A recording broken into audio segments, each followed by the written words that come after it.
Hi, Wy'east families. It's Kate. I want to talk about something really important today. Consent. Many of you may have not ever heard the word consent before, but I bet a lot of you have. Consent is kind of a big word that means permission, in a sense. Absolute permission. There's another big word we're going to talk about today, and it's autonomy. Autonomy means, so auto means self.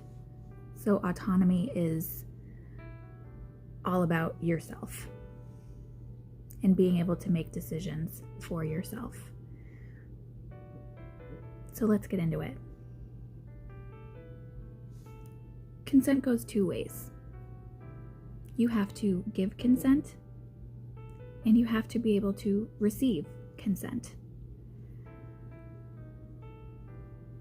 So when you're giving consent, you're giving somebody permission.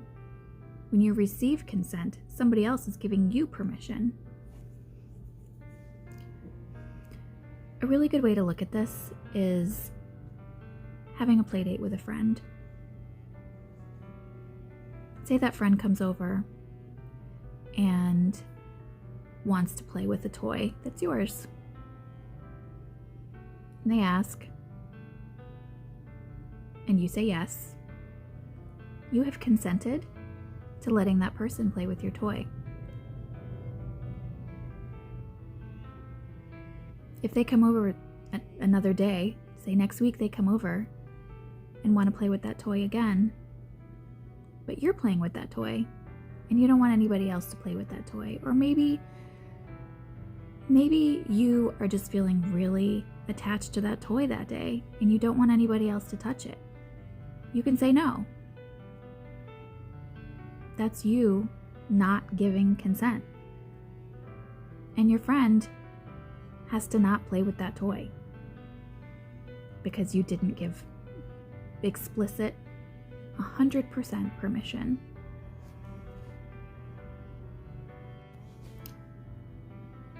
Just because your friend played with a toy one time at your house doesn't mean that they always get to play with that toy at your house.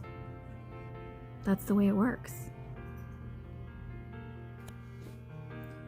Now let's say you're the friend that wants to play with the toy. Just because you played with it last week doesn't mean you get to play with it today.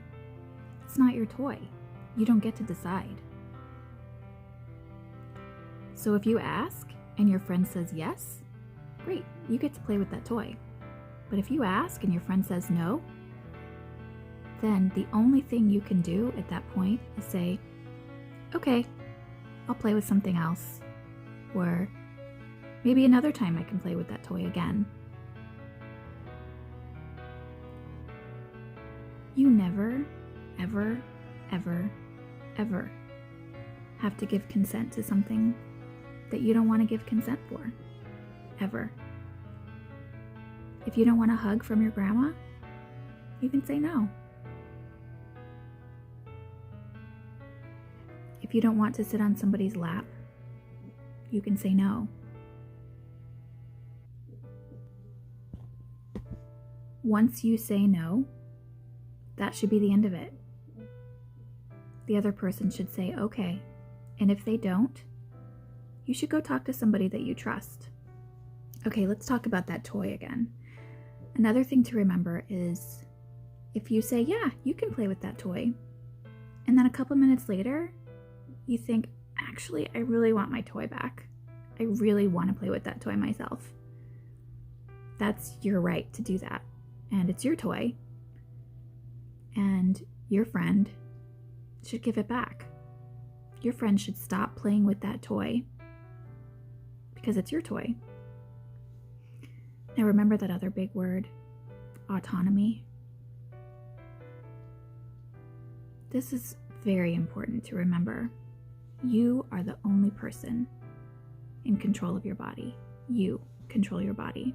Nobody else controls your body.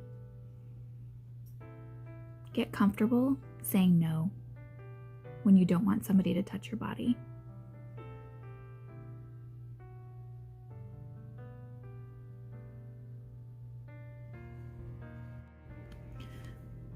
One way to look at autonomy is, say you're driving a car, and I know none of you can drive a car, but you all know that only one person can drive a car at a time. So a parent, or a grandparent, or a trusted older friend that you know.